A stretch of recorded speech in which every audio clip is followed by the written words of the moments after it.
नमस्कार. माझ्या ज्योती गोसावी नावाच्या धार्मिक आध्यात्मिक यूट्यूब चॅनलवरती आपणा सर्वांचे स्वागत आहे.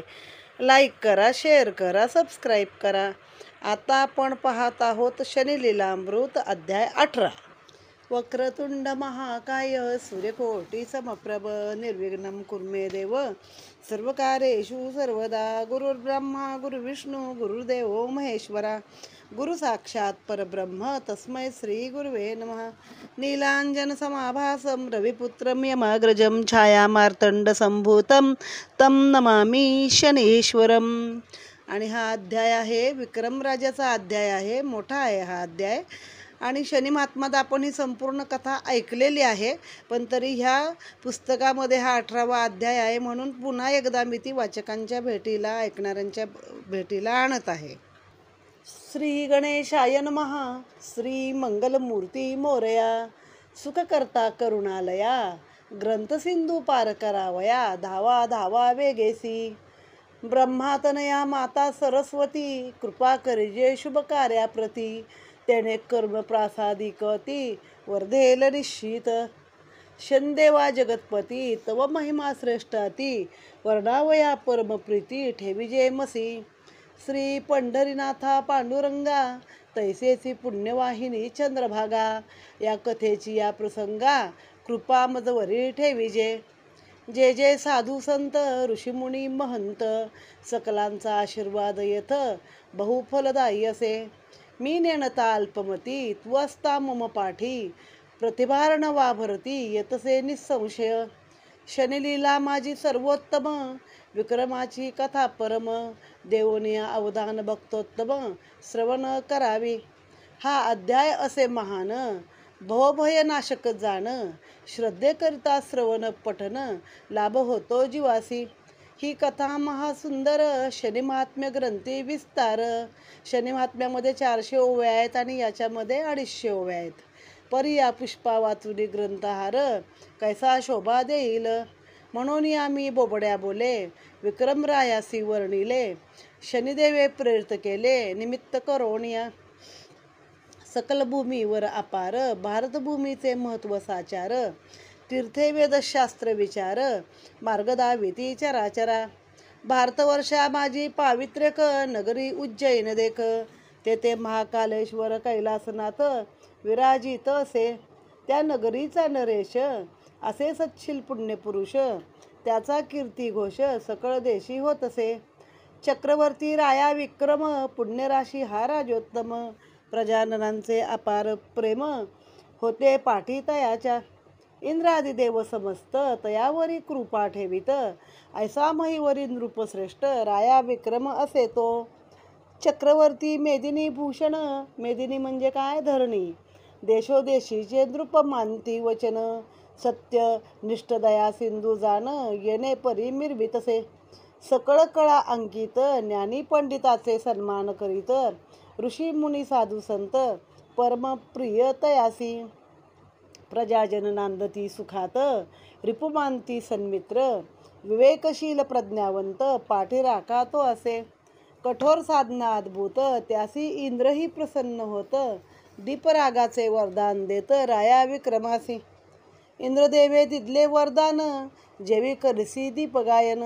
तेवी लक्ष दीपांची आरास जाण होईल जेथे करशील तू.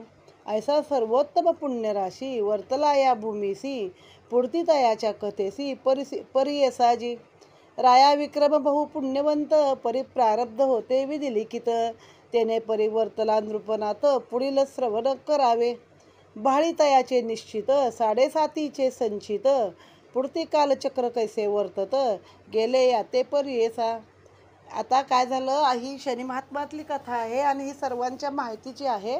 तरी पण म्हणे ही कथा दिल्याशिवाय काही हे पुष्प किंवा हा ग्रंथ पूर्ण होत नाही, म्हणून मी ही कथा इथं देतो त्यांनी सांगितलं. आणि पूर्वी म्हणजे जगामध्ये आपली भारत वर्ष म्हणजे काय प्रसिद्ध आहे. भारत वर्ष म्हणजे भारत देश. आणि त्याच्यामध्ये उज्जैन आहे. त्या उज्जैनमध्ये ओंकारनाथ आहे महाकालेश्वर, ज्याची भस्म आरती वगैरे अजूनही एकदम छान लोक तिथे पाहायला जातात. आणि त्या धरणीवरती विक्रम नावाचा राजा, हा चक्रवर्ती राजा राज्य करत होता. त्याच्यावर सगळ्या देवांची कृपा होती, अगदी इंद्राची सुद्धा कृपा होती. आणि इंद्राने त्याला वर दिला होता, दीपराग दिला होता त्याला, आणि तो दीपराग तू कधी कुठं गाशील तेव्हा तुला तिथं लक्ष लक्ष दिवे उजळतील असं सांगितलं होतं. हा राजा पुण्यवंत होता. ह्याच्या पदरी जी प्रजा असणारी सगळी सुखी होती. ऋषीमुनींचा आदर करायचा, साधू संतांचा आदर करायचा. तरी पण जेव्हा काय म्हणतात ते प्रारब्ध आहे, नशिबात आहे, तेव्हा माणूस कशी त्याची मती फिरते. म्हणजे विनाशकाले विपरीत बुद्धी म्हणतो ना, तशी काहीतरी माणसाची बुद्धी होते. तदनुसार म्हणे आता कसं काळचक्र फिरलं आणि या राजाचं कसं काय झालं ते आपण पाहूया. एके समय अवंतिका नगरीत राया सवे सर्व सुखे नांदत. परी अकस्मात घडली मात राया सवे ते दवा. तया राया विक्रमाचा दरबार ज्ञानरत्नांचा सागर. विद्वान पंडित निरंतर विचार मंथने करीत. परी एक दिवशी अकस्मात दरबारी गोंधळ मातला संतप्त. तयाच्या झळा राया प्रत गेल्या झडकरी. दरबारी विद्वान पंडित एकमेका वृषभासम ताडीत. म्हणती खरी आमचीच बात कुटा दुजा हा खोटा असे. मीपणाचा क्रोधानळ सकळा ठाई चेतला प्रबळ. तेने दरबारी गोंधळ बहु मातला असे. पंडिता माझी चर्चा घन नवग्रह माझी श्रेष्ठ कोण. जो तो यथामती जाण आपल्या ग्रहासी आणि आपल्यासी सिद्ध करी. ते समय नृपनाथ सभाजनासी वदला क्षणात. वितंड वादेनच परीक्षा होत तुमच्या श्रेष्ठत्वाची. या विषयाची ओढ आमते खुणावी दृढ. संवादे विषयारूढ वावे सकळा. ते विचर्चेच्या प्रवाही चर्चा करता लवलाही. म्हणती नवग्रहा माझी पाही कोण श्रेष्ठ असे तो. मग तो नृप सकळी का म्हणे पंडित हो ऐका. याविषयी अमृते देखा. उत्सुकता दाटली प्रबळ. मग पंडित ते सकळ शास्त्रपुराणे धुंडिती तत्काळ. कोण ग्रह महाप्रबळ तर्क लाभिती यथामती. धुंडोनिया शास्त्राधार एक बोलती सभेसमोर. कोण ग्रहाचे सामर्थ्य अपार आपल्या मते सांगावे. मग प्रथम पंडित येवोनिया सभेसन्मुख. रायासी वंदोनिया देख बोलता झाला. राया देई जी अवधान रवी असे सूर्यनारायण. आपल्या ऊर्जे जागवितो प्राण चराचरा माझी. त्याने जगच प्रकाशमय तोची ग्रहांचा राजा होय. सर्वा माझी अतुर्बळ शक्तिदाय रवी ग्रह तो असे. जो करल तयाची उपासना तयाच्या पूर्ण होती मनोकामना. आधी व्याधी दुःख दारिद्र्य यातना ना बाधितसे केव्हाही. ऐसा रविग्रह प्राणदायक स्मरण मात्रे भवसागर देख. म्हणून या नवग्रही श्रेष्ठ जाणावा. मग उठून या आसनी दुजा पंडित बोलला झणी. ऐक राया सोम सर्वाहुनी श्रेष्ठासे. सोमासे परमप्रसन्न कैलासनाथ तयाचे प्रिय स्थान. ना तो गांजितो दारुण सर्व प्रिय सर्वदा. तो माळी शक्तिदायी महान करतसे वनस्पती पोषण. तयाचे पूजनी धन्य जीव होती सर्वदा. सोमचंद्र साक्षात शंकराचे भालप्रदेशी विराजित. तयाचे अमृत वर्षावे देव समस्त तृप्ती पावती. सोमरजनी नाथ रूपवान सकळ कला संपन्न. सर्व सुखांचा स्रोत जाण म्हणून श्रेष्ठ जाणावा. मग तिसरा पंडित बोलला राया ऐकावी मंगळ लीला. तयाविन कोण पहिला असे नवग्रहा माझी. मंगळ असे सोनार तयाचा क्रोध जैसा खदिर अंगार. जैसे ती शस्त्राची धार ऐसा महाकठीण जाणिजे. तो महापराक्रमी चक्रवर्ती मंगलकारक तेजमूर्ती. क्रोधाग्नी उग्रतमाती दुष्ट लोकात दंडितसे. क्रोध पावता जरी सर्वस्वाचा नाश करी. सुखसंपत्ती झडकरी लोप पावते. श्रद्धे उपासना करता तो प्रसन्न पावतो चित्ता. मग सर्व मांगल्ये जीविता प्राप्त होतसे. तेवी सभास्थानी चौथा पंडित सभेसन्मुख बोलत. बुधग्रह महाबळवंत सर्व ग्रहा माझी. बुध जातीचा असे वाणी परम कल्याणकारी पुण्यदानी. तयाचे लागता चरणी मार्ग सोपा दावितसे. बुधग्रहांचा मुकुटमणी बुद्धिदाता शिरोमणी. पूजका स्वानंद देवोनी चिंताहरण करतसे. पीडा नादे अणुमात्र चराचर पूजक सर्वत्र. येणे परिहा एकमात्र श्रेष्ठ ग्रह जाणावा. माता हे प्रत्येक पंडिताची अशी चढाओढ लागली की कोणता ग्रह श्रेष्ठ आहे ते सांगायला. मग पहिला म्हटला की सूर्य श्रेष्ठ आहे. सगळ्या चराचराला त्याच्यामुळेच प्राणशक्ती आहे. त्याच्यामुळं सगळं प्रकाशमय जग आहे, तर तोच खरा ग्रहांचा राजा आहे, त्याचीच पूजा केली पाहिजे. मग दुसरा उठला आणि तो चंद्राबद्दल सांगू लागला की चंद्र कसा तेजस्वी आहे, शांत आहे, दांत आहे, कुणाला त्रास देत नाही. शंकराच्या कपाळावर त्याचं मोठं स्थान आहे. सगळ्या वनस्पतींचं त्याच्यामुळे पोषण होतं. आपण म्हणतो ना चंद्रातून अमृत वर्षा होतो म्हणून. मग तिसरा पंडित उठला आणि तो म्हटला की नाही नाही म्हटला, मंगळ ग्रह हा जातीचा सोनार आहे, पण क्रूर आहे, पण जर त्याची पूजा अर्चा केली तर तो तुमच्यावरती प्रसन्न होतो. मग चौथा पंडित काय म्हणाला, नाही नाही, बुधग्रह महाबळवंत आहे. ह्या बुधाचा प्रताप मोठा आहे, तो बुद्धिदाता आहे लोकांना. म्हणजे आधी या सगळ्या पंडितांमध्ये वादावादी सुरू झाली होती. वृषभासारखं एकमेकाला पार ढुशा देऊन त्याने भांडणं केली, मारामाऱ्या केल्या असं थोडक्यात, किंवा शाब्दिक मारामाऱ्या असतील. मग राजा आला म्हणला असं नाही करायचं, तुम्ही सगळ्यांनी आपलं आपलं मत मांडा, मग काय असेल ते आपण पाहूया. मग सगळ्यांनी शास्त्र धुंडाळली आणि हे एक एक मत आपलं राजाला सांगू लागले. मग आता पाचवा पंडित काय म्हणाला, गुरुग्रह श्रेष्ठ अवघ्यात, तयाचा महिमा देव आदी लोकात, अपार तो होत असे. गुरु असे ब्राह्मण, चराचरा माझी पूज्यस्थान, तया सकळ तयाचे ज्ञानवचन, आदरे स्वीकारती. गुरु जयासी दयावंत, आदी व्याधी दुःखाचा कर्यांत, ऐसा ज्ञानसिंधू दयावंत, कैलास नाथा प्रियासे. गुरुज्ञानाची गहनता, न कळे कोणासी तत्वता, प्रसन्न पावतो श्रद्धे वंदिता, मनोनी श्रेष्ठ जाणावा. तव सहावा पंडित बोलत, शुक्र असे महाबळवंत, दैत्य गुरु प्रबळ अत्यंत, ऐसी मानता तयाची. शुक्राचे सामर्थ्य अपार, दैत्यासी दिदला संजीवनी मंत्र, देवाधिका माझे भय भयंकर, असे तयाचे. शुक्र दिव्य देही एकाक्ष, परतो भजेल निरपेक्ष, त्याचा स्वयंरक्षितो पक्ष, मनोकामना पूर्वितसे. शुक्राचे महिमान पुराणी वर्णले जाण, म्हणून श्रेष्ठत्व प्रदान करणे बर्वे. येणे परी सहा ग्रांते वर्णन, पंडिते केले यथाबतीने. मग राया विक्रम प्रसन्न पाहुन, म्हणे मान डोलवितसे. मग राया म्हणतसे पंडिता लागून, आता ग्रह राहिले कोण, यथामती करावे वर्णन, उत्सुकता पै दाटली. मग सातवा पंडित बोलत, राहू आणि केतासे अद्भुत, दैत्य कुळीचे देख, देवाधिक भय कापती. राहू पीडा देत चंद्रासी, केतू तो सूर्यासी, राहू केतू ग्रासितसे उभयतासी, ग्रहण म्हणती तयास. परमशक्तिवान दोन्ही, भावे प्रार्थिता अंतःकरणी, मग कृपावंत होणी, अभय देती संतोषे. सकळ ग्रहा माझी द्वय, भूतमात्रासी दाविती भय, गांजोन्या दारुण प्रलय, करती सुखाचा. येणे परी हे ग्रह महान, तयाचे करावे स्मरण पूजन, ऐसे सानंद जीवन, होईल मग सर्वांचे. मग पाचव्या पंडिताने बुधाची माहिती सांगितली. तो जातीचा वाणी आहे, पण असा तो काही त्रास देत नाही, कधी कल्याणकारी आहे. म्हणजे बघा, ज्याची बुद्धी चांगली आहे त्याला सगळं आयुष्यामध्ये पुढं मिळतं ना आपोआप, म्हणजे हा मुकुटमणी आहे. मग दुसरा पंडित म्हणला त्यापेक्षा गुरु आहे, जातीचा ब्राह्मण आहे, सगळ्यात श्रेष्ठ वर्ण आहे, देवादिकांचा तो गुरु आहे. तर मग त्याचं पूजन करायचं, त्याला श्रद्धेने नुसता नमस्कार जरी केला तरी तो प्रसन्न होतो. आणि दयावंत आहे तो ग्रह, कुणाला त्रास देत नाही. मग गुरुच्या ज्ञानाची केवढी महती आहे. मग दुसरा पंडित काय म्हणाला, आता हा झाला गुरु झाला देवांचा, आता शुक्र आहे राक्षसांचा गुरु.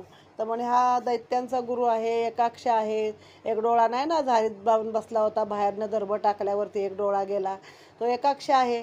त्याचं महिमान पुराणामध्ये आहे. तर त्याला घाबरतात सगळे देवदानवसुद्धा. मग अजून काय राहिले, विक्रमाने विचारलं. मग सांगितलं राहू आणि केतू. ते आपल्याला राहू केतूंचं पण माहिती आहे ना कसे झालेत ते, की राहू केतू म्हणजे तो याला बसला होता राहू, अमृत प्राशनाच्या वेळी देवदानवांनी समुद्र मंथन केलं, त्यातून अमृत निघालं. मग ते अमृत देवांच्या पंक्तीत जाऊन बसला तो, कारण देवाने काय केलं, राक्षसांना मदिरा वाटली, इकडं अमृत देत होते. तर ते देव आपले राक्षस आपले मदिरेमध्ये धुंद आणि देवांच्या पंक्तीमध्ये जाऊन राहू बसला तिथे आणि अमृत प्राशन. मग तो अमर झाला असता तर कसं ते का शिरच्छेद केला, कारण ही लोक त्रासदायक होती यांची वृत्ती. मग ते विष्णूने सुदर्शनाने शिरच्छेद केला, त्याच्या घशापर्यंत उतरलं होतं ते अमृत, मग शिरच्छेद केला. मग ते मुंडकं आणि धड असं वेगळं वेगळं असतं बघा नवग्रहामध्ये, तर ते राहू आणि केतू आहेत. मग ते सूर्यचंद्राला पीडा देतात ग्रहणाच्या वेळी, असं आपल्याला दिसतं म्हणे डोळ्यांनी प्रत्यक्ष. मग आता एवढे सगळं झालं स्मरणपूजन. मग आता आठवा पंडित काय बोलला बघा. आठवा पंडितही येणे परी, बोलला देवी दरबारी, राहू केतू अतुर्बळ भारी, श्रेष्ठता यासी मानावे. विनम्रते नमस्कारून ते दवा. पंडित बोलला नववा, राया एकचित्ते ऐकावा. महिमा शनिग्रहाचा, सकळ ग्रह माझी सर्वोत्तम. शनिग्रह श्रेष्ठ परम. महापराक्रमी तया सम, ग्रह नसे तुझा की. शनी असे न्यायदेवता, न्यायदान करी तत्वता. मानव दानव आणि देवता, भय कापती तयाच्या. तो महाक्रोधी खदिरा अंगार, कोपासी चढे जयावर. तया जीवासी त्रिभुवनी थार, ना उरे कोठेही. तयाचा क्रोध भयंकर, यती संकटे अनावर.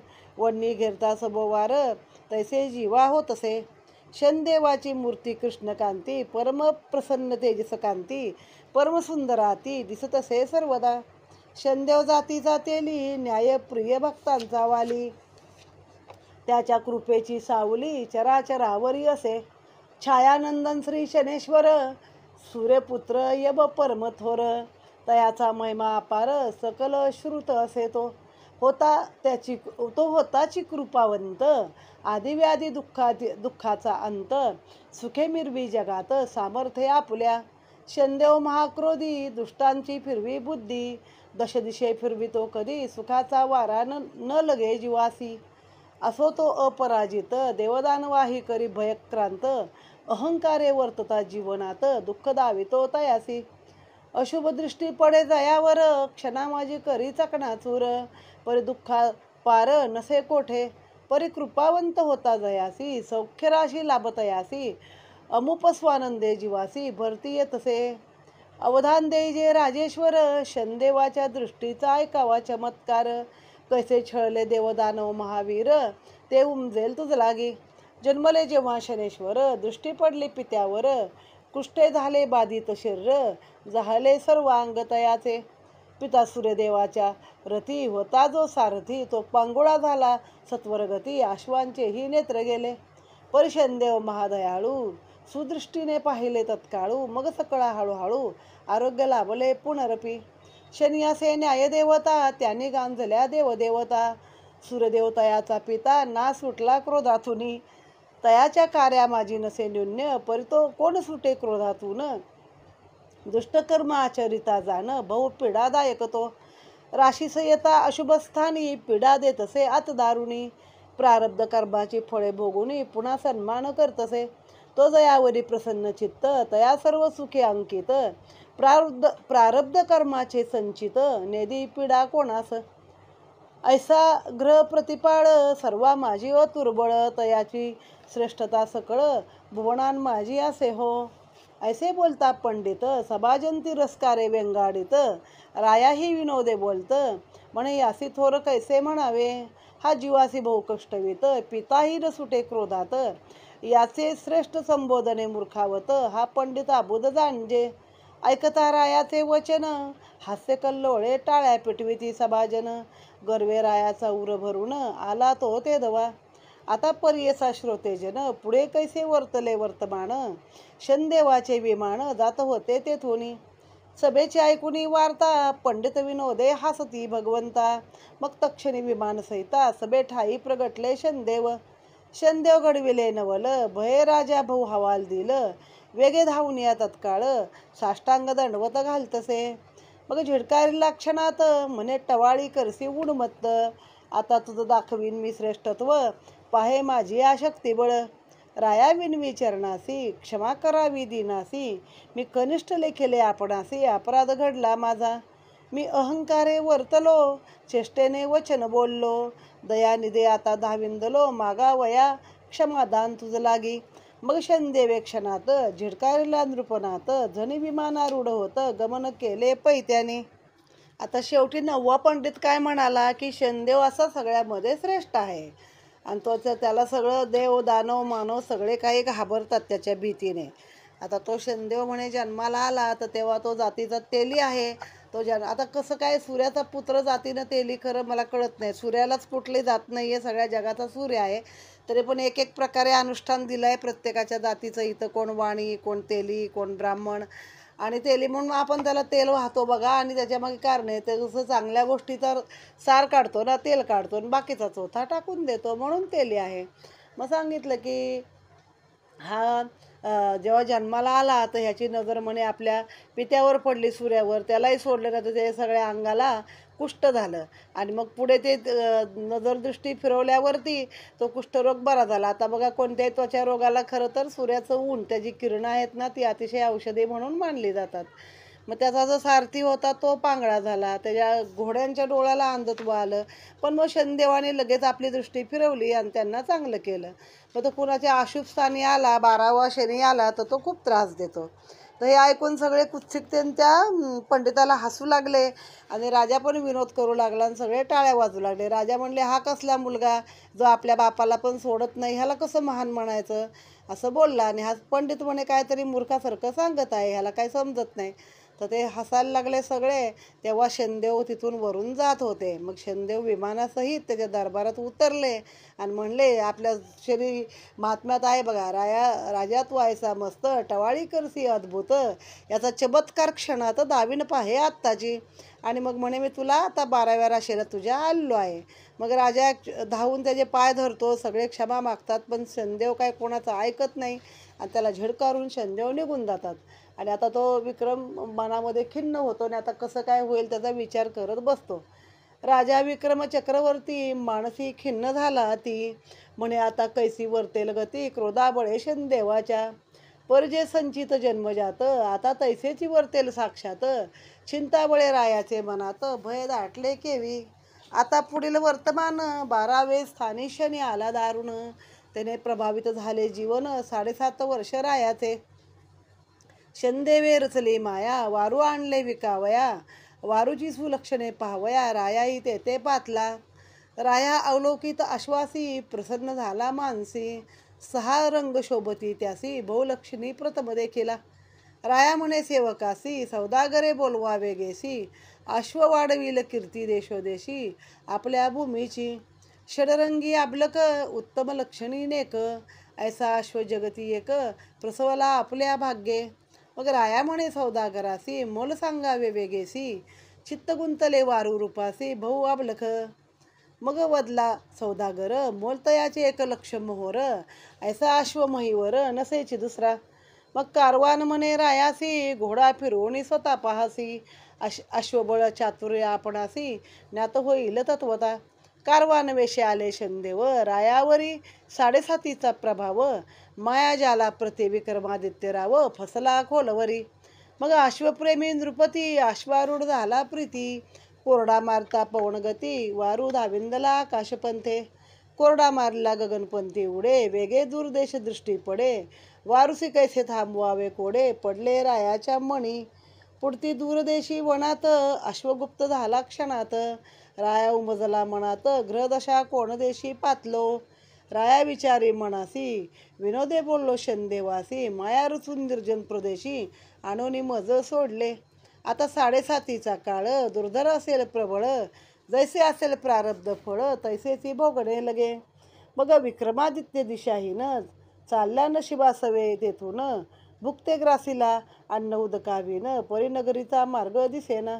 मग रात्रसमयी भूमिशयनी, पौडला रायावनी, उदयसी चालता तेथुनी, नगरी एक देखिली. राया जाता झाला पुढत पुढती, नगर लागले संपन्न हाती, तयात तामलिंदा नगरी ती, लोकसुखे नांदती. राया प्रवेशता नगरीत, भव्य दुकान दिसे तेत, मग त्या दुकानाचे ओसरीवरी क्षणात, विश्रांती कारणे बैसला. त्या दुकानाचे मालक श्रीमंत नंदलाल शेठ धनिक, उदिमतयाचा नेक, नगर प्रदेशी. त्या पांतिका अवलोकित, शेठ म्हणे उत्तम अभ्यागत, अन्नोदके याची भुक्त, हारावी प्रेमे. शेठरायासी म्हणे लक्षून, येथे विश्रांती घ्यायची आपण, करावे अन्न उदक सेवन, मग जावे आपल्या पंथी. तेवी घडले शुभ शकून, विक्रय वृद्धी ये घडोन, उधारीचा पैका आणून, ग्राहक देती तयासी. शेठजी विचारी मानसी, हा उत्तम लक्षणी प्रवासी, हा येताची घरासी, शुभ वर्तते सकळ. शेठे योजिले मनात, देहलक्षणी दिसे भाग्यवंत, यासी जोडावे जामात, कन्यका अर्पणीय. मग शेठजी म्हणे कन्येसी, अभ्यागत आल्या ग्रहासी, स्वरूपलक्षणे अति सरसी, दिसत असे तयाची. पिता म्हणे अलोलिक बाळ, गुणलक्षण दिसे प्रबळ, प्रारब्ध बळे केवळ, वर लागला तुझ लागी. मग आलोलिका सुंदरी पित्यासी म्हणे सत्वरी, तया चित्रशाळे माझी धाडावे झडकरी, भाषणे व्यक्त होईल सकळ. पाक करविला सुरस, पात्री नाना पदार्थांची रास, सेवने संतोषले मानस, रायाचे तेदवा. मग शेट म्हणे विक्रमासी, पांथिका जावे चित्रशाळेसी, जाता तेथ आपणासी सर्व विदित होईल. राया चालला चित्रशाळेसी, म्हणे अकळ वर्तले सर्वस्वी, जैसे असेल प्रारब्धासी तैसेची वर्तेल निश्चित. राया प्रवेशला चित्रशाळेत, नाना वस्तू चित्रे लेपिले तेथ, पलंग गाद्या तक्के अत्यंत सजवून ठेविले. विक्रमादित्य देखुनी संभ्रमित, म्हणे कैचे हे विधी लिखित, आता कवण आले संकट ओढवेल ग्रह दशे कारणे. मग राया तेथ पलंगावरी निद्रामिषे पौडला सत्वरी, निद्रानाश झाला अंतरी, विचार पै करतसे. इतक्या माझी आलोलिका भवशृंगारून निका, संभाषणे जाणण्या पांथिका चित्रशाळेसी पातली. ती कन्या परम सुंदर, जैसी अप्सरा प्रगटली महिवर, तिचे कोणी राजेश्वर निद्रा मिशे शयन करे. मनी म्हणे मी सत्यवान, परस्त्रीचा करतो सन्मान, ही कन्यका काय कारण येथे पातली असे. मग काय झालं, राजाला 12वा शनी आला आणि राजाची सगळी ग्रहदशाच बिघडली. एक दिवस स्वतः शनिदेवच आले कारवानाचं रूप घेऊन, म्हणजे सौदागराचं घोडे विकणाऱ्याचं, आणि त्या नगरीमध्ये एक 6 रंगाचा घोडा आणला.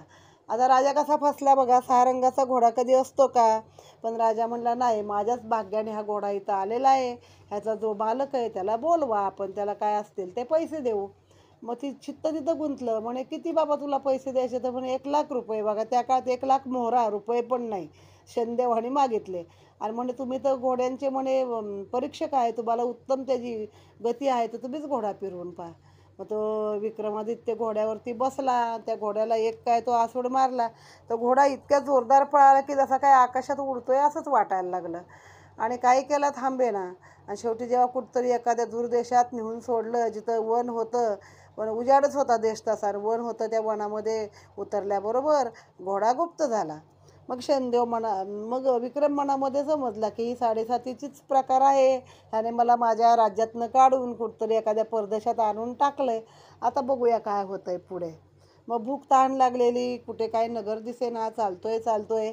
शेवटी रात्री थकून भागून त्या वनामध्ये झोपला आणि सकाळी उठून एका नगरीमध्ये आला. त्या नगरीचं नाव होतं तामलिंदा नामनगरी, तामलिंदा. मग तिथं असं भव्य दुकान दिसलं. त्या ओसरीवर क्षणामध्ये विश्रांतीला थांबला. त्या दुकानाच्या मालकाचं नाव होतं नंदलाल शेठ. त्याचा व्यापार उदीम चाललेला होता नेकीने.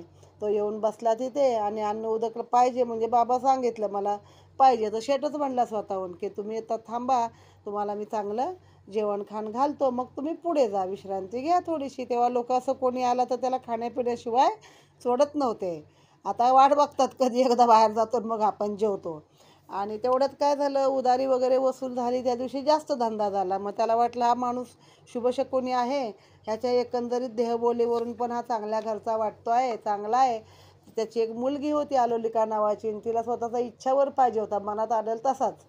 तर मग मुलीला म्हणला, बाई ग हा चांगला दिसतोय, आपल्या नशिबाने आलाय, तर तू बघ ह्याला तुला हा नवरा म्हणून आवडतो का? तर ते म्हणले चित्रशाळेमध्ये पाठवा, त्याशी थोडं संभाषण करेन मी आणि मग सांगेन की हा मला पसंत आहे किंवा नाही. मग चांगलं जेवण बनवलं, भात पुऱ्या सांडगे सगळं जेवण दिलं आणि म्हटलं तुम्ही आता तिथं चित्रशाळेमध्ये जा, तिथं तुम्हाला काय त्या गोष्टी कळतील.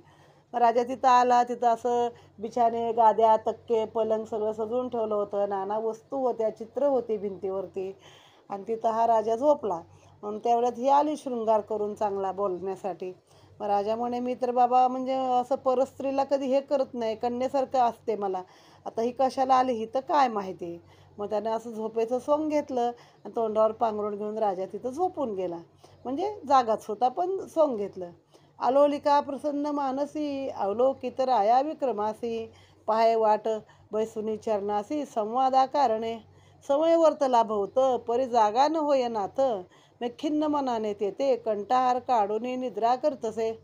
रत्नार ठेविला खुंटीसी, राये देखील आश्चर्य समयासी, चित्रीचा निर्जीव हंसहारासी भक्षिता झाला.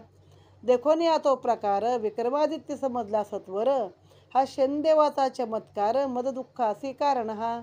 मग निद्रेतून जागली कुमारी, म्हणे हा मूर्ख आणला घरी, संवेदनाहीन अंतरी, निद्रे घोरतो न पुसक. नैराशे ग्रासली अंतरी, हार पाहे खुंटीवरी, परी हार न दिसता सुंदरी, क्रोधित झाली.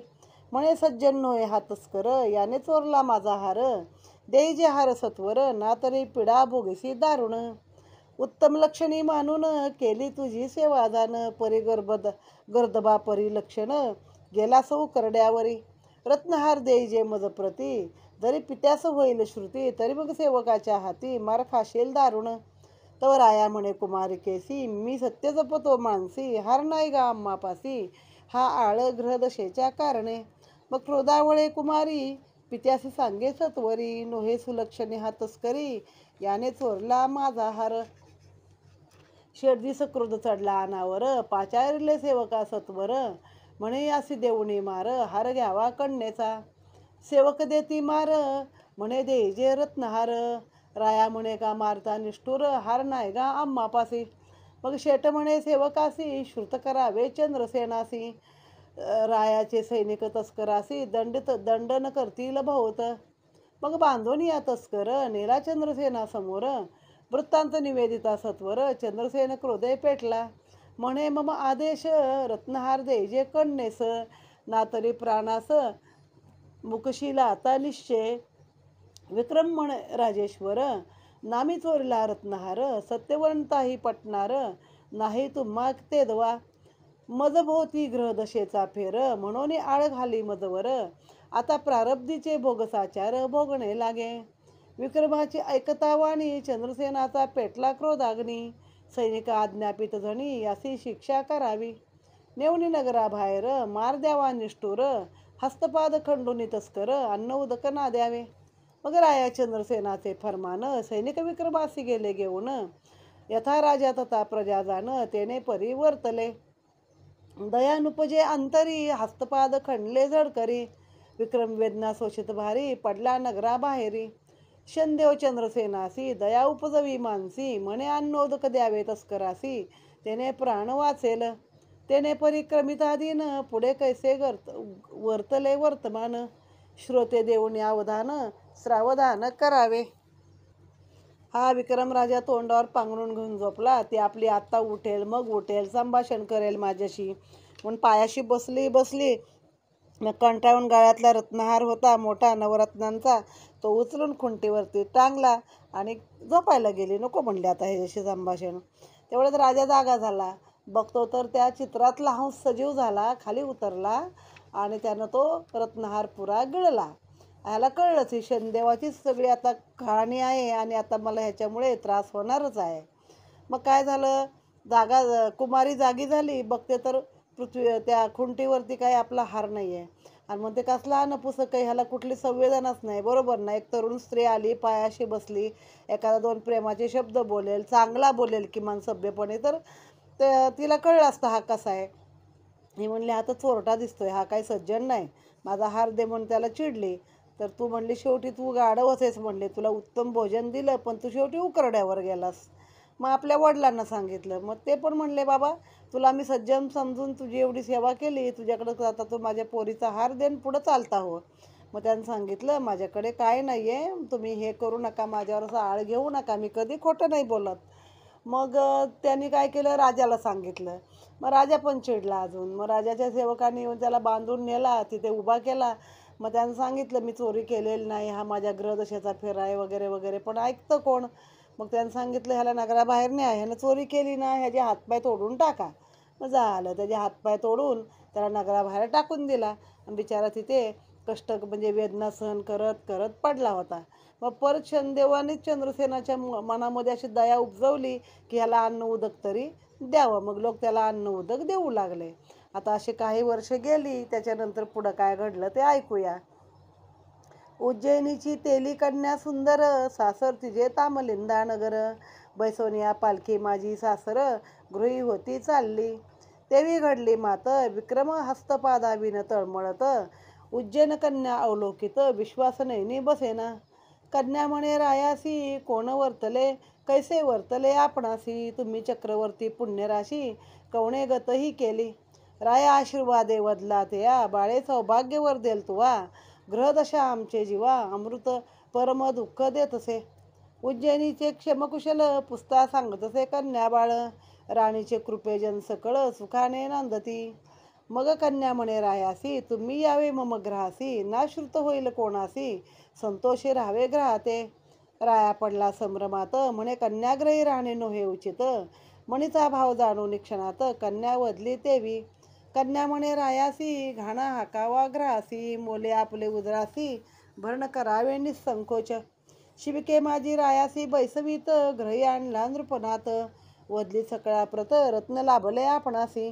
अज्ञाने समजून तस्कर, हस्तपाद खंडोनी राजेश्वर, टाकेला नगरी बाहेर राया चंद्रसेनाने. मम ग्रहीचे सकळ वदत, उगाची विघ्न आणले घरात, चंद्रसेना जरी होईल श्रुत, तरी दंड करीला आपणासी. मग विक्रम म्हणे सकळासी, श्रुत ना करावे चंद्रसेनासी, विक्रम आहे मम ग्रहासी, ग्रहपिडा छळते आम्हासी, तरी कोठे नाहीसे बोलावे. मग त्या घराचा प्रमुख जाऊनी चंद्रसेना सन्मुख, वंदुनिया विनवी करीत राया चंद्रसेनासी. आपल्या आज्ञे तस्कर चौरंगा करून टाकला नगरी बाहेर, तळमळे तो जीवा अपार, बहु कष्ट भोगीतसे. दया उपजली अंतरी, आपली आज्ञा होईल जरी, तया आणून या घरी, प्रतिपाळ मी करीन. मग चंद्रसेनाची मनी, शनिदेवी दया उपजवूनी, म्हणे द्यावे अन्न पाणी, प्रतिपाळ तयाचा करावा. येणेपरी तेल्या घरी राजेश्वर, घाणा हाकी तसे निरंतर, कष्ट करून या उदर, आपले भरण करतसे. येणेपरी वर्तता दिन, विक्रमादित्य कष्टवी अंदिन, परी भाकीतसे शनी भगवान, केवी दया येईल तुझ लागी. हे मम कर्मफळाचे संचित, तव माया केवळ निमित्त, परी अंती तुची एक सत्य, अपराधे क्षमा कीजिये. एके दिवशी विक्रमादित्य, आता ही काय घडली कथा पुढची. त्याच मार्गाने तामलिंदापूर नगरीमध्ये उज्जैनीहून एक तेल्याने सून करून आणली होती. ती सुंदरी त्या रस्त्याने येताना तिची विक्रमावर नजर पडली. मग तिने म्हणलं, अरे हा राजा इथं कुणी आणून टाकला म्हणे, आणि म्हणे काय तुम्हाला किती त्रास झाला म्हणे, कशी तुमची अवस्था झाली. राजाने पण ओळखलं. राजा म्हणला, बाई तिकडं कसं काय आहे. ते म्हणले, राणीच्या कृपेने सगळं व्यवस्थित चालू आहे, पण तुमची अवस्था काय झाली, तुम्ही आता माझ्या घरी चला.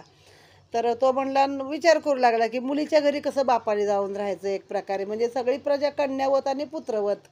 मग ती म्हणली, चिंता करू नका, माझ्याकडं थोडं कामधाम करा, घाण्यावर बसा, मग त्या मोलावरती जे तुमचं होईल त्यातून तुमचं उदरभरण करता येईल. मग ती शिबिकेमध्ये बसवलं, स्वतःच्या जागी ती खाली उतरली, रायाला टाकलं आणि घेऊन आले घरी.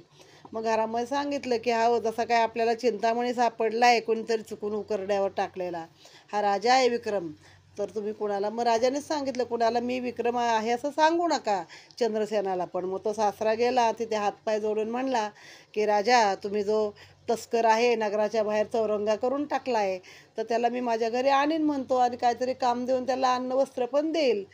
राजा म्हटला, आता त्याच्या मनात आता शनीने हळूहळू थोडीसं म्हणजे असं त्याच्याबद्दल ती एक चांगली दया उत्पन्न केली होती.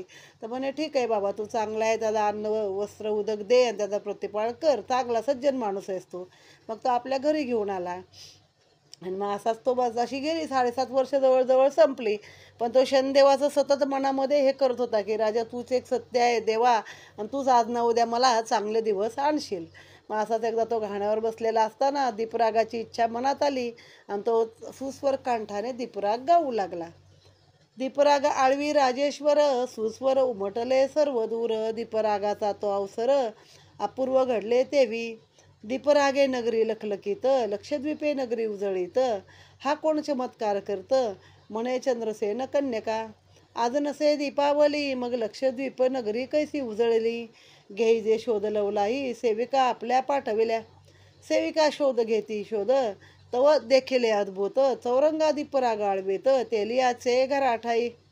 दीपरागाचा तो अवसर, तेने दिवे उजळले नगर, परतून महाली सत्वर, सांगती वृत्तांत. चंद्रसेन कन्या पद्मसेना, आज्ञा देत सेविका कालागुणा, या प्रीतीने घेऊन चौरंगा तो महाली. मग पद्मसेनच्या दासी, पातल्या तेलियाच्या ग्रहासी, घेऊन आल्या विक्रमासी महाला माझी. ओढ लागली अंतरी, तो असेल तस्कर जरी, तयाची पत्नी होऊन मैवरी, मिरविन मी आनंदे. मग पद्मसेना विनवीत, तुमचे रागज्ञान अद्भुत, दीपराग आळवावा त्वरित, अंतरी ओढ लागली प्रबळ. मग राया विक्रम झळकरी दीपराग आळवीत सुस्वरी, त्याने लक्षद्वीपे नगरी पुन्हा लखलखीत झाली. तवर राया चंद्रसेन म्हणे सेवकासी पाचारून, पद्मसेना महाली गायन कोण करीत सेपा. सेवक येऊन लवलाई म्हणे राया सोय जाऊनी पाही, विदित होईल सर्व काही मी सांगणे न बरवे. जाण्या पद्मसेनेच्या महाली परपुरुषाशी नव्हती अनुमती, राया संभ्रमित होती झाला मानसी. इकडे राया विक्रम काय करीत, 7:30चा काळा आला सरत. राया परमश्रद्धे भाकित करुणा शनदेवाची. विक्रम म्हणे शनदेव राया, अनंत यातना सोशिल्या जीवेया, आता आधार द्यावया तुझ वाचुनी समर्थ तुझा नसे. मम प्रारब्धाची फळ भोगिले मी सकळ, आता आयुष्याची कळ तुझ्या हाती. मग शनदेवासे आली दया म्हणे अनिवार दुःख सोशले जीवेया, आता पुनरपी चंद्रसेन राया यासी कष्ट वेल दारुण. तेवी शनदेव लवलाही विक्रमा सन्मुख प्रगटले पाही, राया हस्तपदवी नाही दंडवत घालण्या तडफडतसे. मग काय झालं, विक्रमाने शनिराग आळवल्याबरोबर सगळ्या नगरीमध्ये लखलखीत दिवे लागले. त्याला ते इंद्राचं हे होतं ना, वरदान होतं ना. मग ते म्हणजे काहीतरी अशी व्यवस्था होती बघा की एखाद्यानं गायलेलं सगळीकडं ऐकू जात होतं. तिच्या महालात गायलेलं राजाच्या महाली ऐकू जात होतं. म्हणजे स्पीकरसारखी व्यवस्था काहीतरी त्या काळी पण असणार आहे. मग ती परिचारिकांना म्हणली, हा कुठून रागदारी करतोय बघा जरा शोधून घ्या आणि माझ्याकडे घेऊन या. मग त्यांनी बघितलं तर हा तेलाच्या गहाण्यावर बसलेला चौरंगा तस्कर रागदारी आळवतोय. तर मग त्या जाऊन तिला म्हणाल्या, बाई तो तस्कर आहे म्हणे, असू दे तुम्ही घेऊन या, मी जीवे भावे करीन व्रतार ध्यास लागला अंतरी, मी लग्न करीन म्हणे अशी, मला ह्याची रागज्ञान आवडलेलं आहे. मग आल्यावरती पुन्हा एकदा राग आळवायला सांगितला. मग पुन्हा राग आळवला, पुन्हा दिवे लागले. आता ते ऐकू गेलं कोणाच्या, चंद्रसेनाच्या महाली. मग त्यांनी हे केलं की काय झालं आज आपल्या मुलीच्या इकडे रागदारी कशी चालली, कोण म्हणतंय. कारण वास्तविक परपुरुषाला काही त्या राजकन्याच्या महालामध्ये मुळात असं काही स्थान असणारच नाही ना. मग तो सेवक पाहून आला आणि म्हणला, बाबा तुम्हीच जाऊन बघा काय आहे ते, मी सांगण्यात काही चुकीचं आहे, म्हणजे मी नाही सांगू शकत. मग आता इकडे काय झालं 7.5 वर्ष संपत आली होती. दुःख तर पुष्कळ भोगलं. मग तो शनदेवाची सतत विनंती करत होता की देवा तूच माझ्या आयुष्याचा नौकेचा तारू आहेस. मग आता शनीला दया आली की आता परत म्हणे चंद्रसेन इथं येईल आणि ह्याला खूप कष्ट देईल. त्याच्यापेक्षा शनदेव स्वतः तिथे प्रगट झाले. तेवी शनदेव लवलाही मग ते विक्रमाच्या समोर उभे राहिले. विक्रमाला हातपाय नसताना देखील तो दंडवत घालायसाठी तडफड करू लागला. शनिदेवासी आली करुणा म्हणे धन्य धन्य तू विक्रम राणा, 7.5 वर्ष मम आज्ञा दुःखे भोगली आमुप. प्रारब्ध बळे प्राप्त दुःख क्षणा माझी हरपले राजसुख. सर्व साहुनी गुह्यत वदेक ना वर्तला केवी तू. नंदलाल शेठजीचे महाली चोरीची आळ आली, परी तुवा ओळख ना दाविली राया विक्रम म्हणूनिया. तैसे ती राया चंद्रसेने हस्तपाद खंडिले क्रूरपणे, परी तुवा मान्य केले वचने दुःख आमित भोगोनिया. तेलियाचे ग्रासी हाकेला घाणा रात्रंदिवसी, परी फुकाचे 2 घास ना सेविले कुणाचे. येणे परी राया तू नेक मी परम प्रसन्न तुझ प्रत, वर मागावा निश्चित पूर्वील संतोषे मनोरथ. मग विक्रमादित्य तो महान म्हणे देई जे मज वरदान, म्या दुःख सोशिले दारुण ऐसे कोणान देई जे. मग विक्रमादित्य तो महान म्हणे देईजे मज वरदान, म्या दुःख सोशिले दारुण ऐसे कोणान देईजे. शनदेव म्हणे विक्रमासी तू परम उदार मानसी, दुःखाच्या भोगोनिया रासी स्वये न मागसी काही. सर्वोत्तम असशी विक्रमा म्या देखील तव महिमा, न मागसी तरी प्रियोत्तमा देईन वर निश्चित. मग शनदेवे केले माया देहवैभव मिरविले राया, वस्त्रालंकार सुंदर काया हस्तपादवर धोनिया केली. जैसा मदनाचा पुतळा राजवस्त्र शिरटोप रत्नमाळा, आश्चर्य वाटे सकळा राजरूप पाहोनिया. मग धाविंदला लवलाही लागला शनदेवाच्या पायी, प्रीतीने भगवंत आशीर्वाद देई मग अंतर्धान पावला. मग काय झालं, शनदेव स्वतः आले. आता म्हणे परत चंद्रसेन याला त्रास देईल त्यापेक्षा मीच जातो. आणि सांगितलं राया तू दुःख भोगलीस म्हणे सगळी, नंदलाल शेठच्या महालीत तू चोरी केली नव्हती तर तुझ्यावर आळ आला, पण तू ओळख नाही दाखवलीस की मी विक्रम राजा आहे. मग राजानं चंद्रसेनानं तुझे हातपाय तोडले क्रूरपणे, पण तू मान्य केलं ते दुःख भोगायचं, पण तू आपली ओळख नाही दाखवलीस. तेल्याच्या घरी आलास, रात्रंदिवस घाण हाकलास, कष्ट भोगलेस, पण कुणाचे 2 घास फुकट खाल्ले नाहीस, तर तू नेक आहेस असा. मी तुझ्यावर प्रसन्न आहे. तुला काय पाहिजे ते तू माग, मी वरदान देतो. राया काय म्हणाला, देवा कुणाला असं दुःख देऊ नका, जसं मला दिलं तसं कोणाला दुःख नको. मग म्हणे, शनदेव तू खरंच महान आहेस, उदार आहेस. इतकं दुःख भोगून पण तू स्वतःसाठी काही मागत नाही आहेस, तर तू लोकांसाठी मागतोस, तर मी तुला निश्चित वर देईन. मग त्या शनदेवाने काय केलं, प्रसन्न झाल्यावर आपली दृष्टी फिरवली, तर राजाची काया एखाद्या मदनाच्या पुतळ्यासारखी अशी सुंदर, हातपाय, राजवस्त्र, जिरे टोप, रत्नमाळा सगळं काही आलं. आणि सगळे आश्चर्याने पाहू लागले. आणि शनदेव मात्र राजानं धावून त्याचे पाय धरल्यानंतर शनदेव आशीर्वाद देऊन अंतर्धान पावला.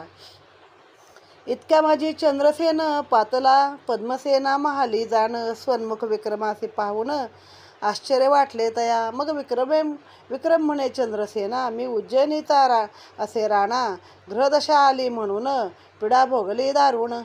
चोरीचा येता आळ, तुवा हस्तपाद खंडिले तत्काळ. आता 7:30ची सरली वेळ, शनदेवे कृपा केली मजवरी. मग चंद्रसेन लवलाई लागला विक्रमाच्या पायी, म्हणे विदित नव्हते काही, म्हणून अपराध घडला असे. क्षमा करावी विक्रमराव, तुम्हीच आमुचे देव, जरी सत्य वदता तेव, तरी हा अपराध न घडता. विक्रम म्हणे चंद्रसेनासी, चला जाऊ चित्रशाळेशी, भेटता नंदलाल शेठजीशी, ज्ञात होईल सकळ. चित्रशाळे माझी पातले सकळ, आश्चर्य घडले तये वेळ, चित्रेचा हंस मोती माळ, उगाळीता झाला. मग शेठजीने तत्काळ धरले विक्रमाचे चरणकमळ, वृथा सज्जनावरी आळ, घेतला म्हण तसे. राया म्हणे ग्रहदशा आम्हासी, विघ्ने आपदाच्या पडल्या राशी, तेने भोग नशिबासी भोगणे लागे.